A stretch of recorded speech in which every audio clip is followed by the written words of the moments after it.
Hello, hello mga kumarates. It's me again, Mami Loy. Magpaparehistro tayo nitong ating Montero. Punta tayo sa Kapitolyo mga kumarates. Tama wala kaming pasok ngayon.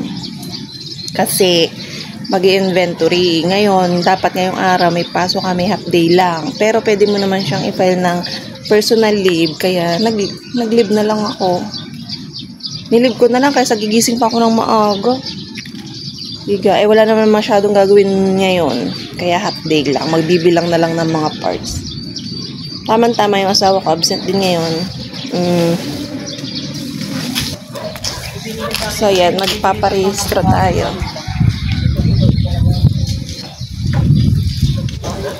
Kasi ito ay pambiyahe. Kaya hindi ipaparehistro.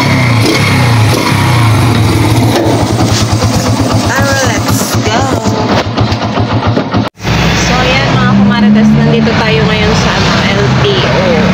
May kinukuha yung asawa ko doon sa loob. Hindi ko alam kung ano. Dito muna kami nagpunta bago sa Kapitolyo. Nandito ako sa loob ng tricycle, bantay. Alam niyo ba kung bakit ako kasama?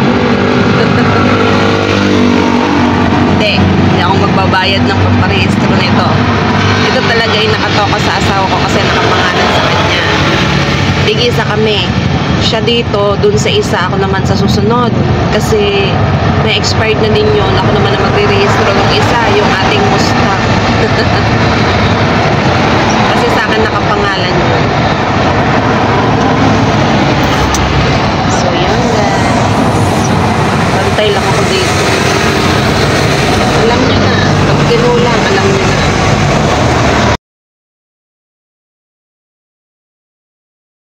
Ano pala 8:23 na ng umaga.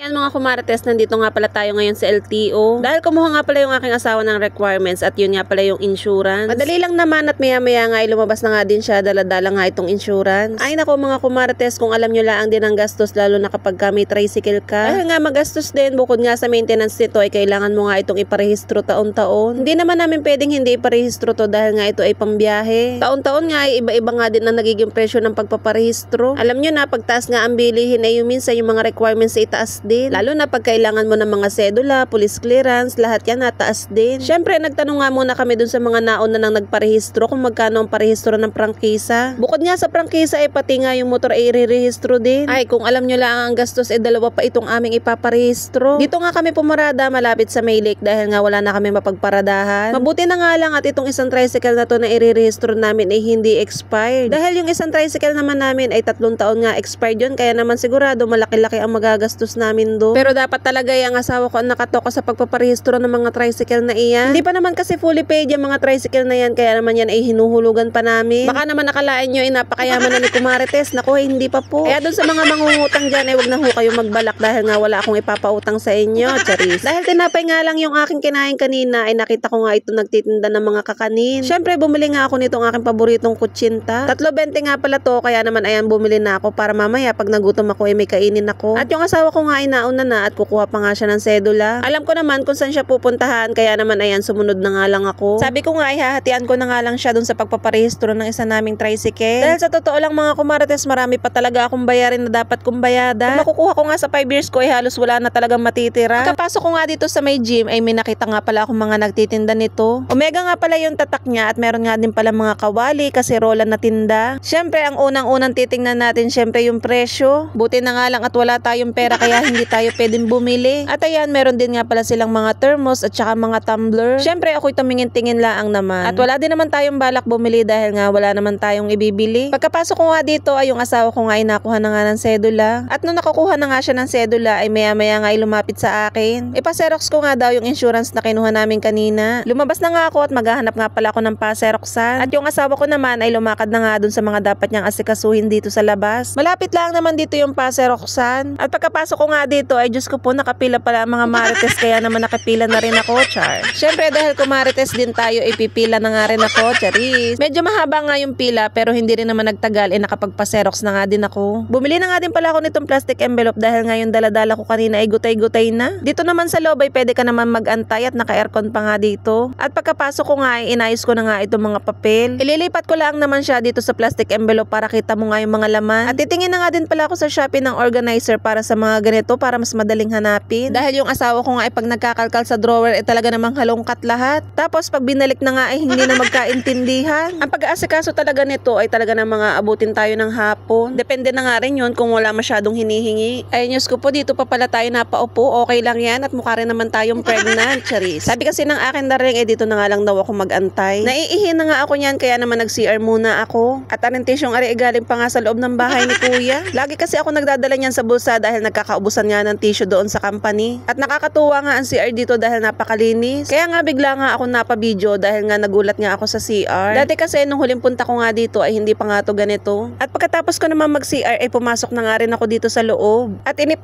na nga ako niyan kaya naman sinundan ko na nga ang aking asawa kung nasa saan na. Mga ilang minutes pa nga rin ako nagantay dito bago nga ako lumabas. At ayan, nandito pala siya sa pamedikalan at binipi nga lang siya. At nag-aantay na nga lang ng papel niya para ma-release. At dito ko na nga kakainin itong kutsinta dahil sabi ko nga ay baka bawal dun sa loob. Syempre nahihiya rin naman akong kumain doon dahil wala naman akong nakitang kumakain. Dahil nagugutom na nga ako ay dito ko na nga lang kinain sa may labas. Buti na nga lang ay kada puntahan mo nga dito ay may mauupuan ka. Ang pagpaparehistro talaga ng ganitong tricycle na pambiyahe ay hindi biro. Bukod nga sa kailangan mo talaga tong paglaanan ng isang buong araw. Bukod nga doon syempre masakit nga din sa bulsa. Kaya pagka ganitong meron kayong tricycle na pambiyahe kailangan nyo talaga tong iparehistro. Dahil sa bukod na hindi na nga kayo makakapila sa inyong mga toda ay baka mahuli pa kayo. Syempre yung dapat na ipangpaparehistro natin kapag ka nahuli ka nga doon na lang din mapapapunta. Pagka ganun nga kailangan ipag-ipunan mo na talaga ang pagpaparehistro. At ayan, hindi na nga ako sumama sa akin darling kung saan nagpunta. Naupo na nga lang ako dito at pinagmamasdan ko nga itong puno na malaki. At dito nga sa Sampaloc Lake ay napakaraming puno na ganyang kalalaki. At yung mga puno nga yan ay talaga namang sobrang tatagal na. Sobrang hangin nga ngayon dito at talaga namang napakasarap ng hangin. At dito na nga lang ako muna tumambay sa may labas. At dahil nakalimutan ko nga magdala ng tumbler na aking inumin, napabili na nga lang ako nitong soft drinks. At sumunod nga ako sa akin darling, sabi ko nga mamamasyal nga muna ako dito sa taas. Dahil sabi ko nga naiinip nga ako. Kaya naman ayan, ipapakita ko nga pala sa inyo itong park dito sa Sampaloc Lake. Dito nga pala yan sa may taas at talaga naman nag-improve na nga ito. At dito nga pala sa taas ay meron nga din palang playground para sa mga bata.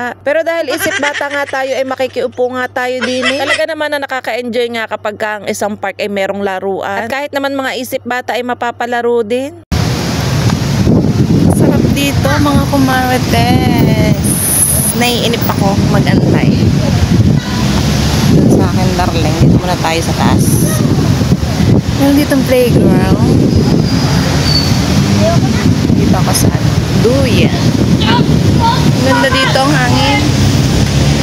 At sobrang napakalamig nga pala dito sa taas mga kumarites. At sobrang hangin nga din. Hindi rin naman ako nagtagal sa paglalaro dito sa may swing. Dahil ako nga ay gusto ko nga rin malibot itong park. Napakatagal na panahon na din kasi pamula nung nabisita ko nga ito. At hindi pa nga ito ganong kaganda dati. At natatandaan ko pa nga noong college kapag ka meron kami mga practice ng sayaw dito nga kami pumupunta. Syempre kapag katapos nga ng practice may kasama na nga ring gala. Sobrang laki na nga ng ipinagbago dito sa may taas. Lalo nga mas maganda dito kapag kasasapit ang Pasko dahil mas marami silang pailaw dito. At nung in-improve nga nila to ay hindi naman nila ginalaw yung mga datihan ng mga puno. At ayan, dito nga ako pumunta sa mas malapit sa lake. Ay napakasarap talagang tumambay dito lalo na't ganitong mahangin. Yun nga lang sa mga oras na yan ay talaga namang napakahangin kaya naman hindi ko nga rin tinagalan. Sumilay nga lang din naman ako dito sa may taas. Naupo nga lang ako saglit dito sa may taas at hindi rin naman ako nagtagal. Piling ko kasi ay pumapasok na nga yung mga lupa sa mata ko. Sobrang hangin kasi at naglakad-lakad na nga ulit ako. Ay naku, kung hindi ka pa nga nakakapunta dito sa San Pablo ay isa nga ito sa mga dapat mong puntahan. Dahil isa nga rin ito sa mga dinadayo na pasyalan. At for the first time nga ngayon ko nga lang ito nakita, meron na pala ngayong ganito dito. Syempre bumaba nga ako, dati nga ay wala pa to. Dati kasi ay lupa pa nga ito at ang mga nakalagay nga dito ay lamesang mga kainan. At ito pala yung imahe ni San Pablo. Wala lang, nabasa ko lang siya dito. I-post nyo na nga lang kung gusto nyong mabasa. At malapit nga dito ay dito nga pala kami nagparada at nandito nga pala si Mercedes. Talaga naman na ngayon ngayon nga lang ulit ako nakapasyal dito. Ngayon ko na nga lang din talaga napagtanto na nilalamon na nga ako ng aking trabaho, charis. Syempre sa tinagal-tagal na nga ng panahon, ngayon na nga lang ulit ako nakabisita dito at ibang-iba na nga. Ibang-iba na nga talaga kumpara dati. At tuwing umaga nga dito ay meron nga mga nagsusumba. Ewan ko nga lang ngayon kung meron pang ganun. Dahil ng mga kadalagahan nga namin lagi nga kami nagja-jogging dito. Nagising talaga kami na madaling araw para lang mag-jogging. Dahil tuwing umaga talaga maraming nagda-jogging dito. Iniikot nga nila yung lake pero kami nga nakakaisang ikot lang. Ito din talaga puntahan ng mga magjojowa at dito nga sila mga nagde-date. Wag kayong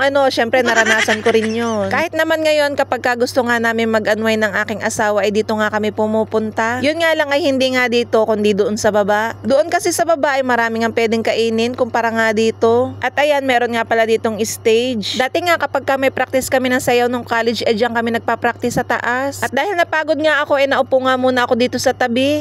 Hanggang dito na lang muna mga kumarites. Thank you for watching. Till next video. Bye!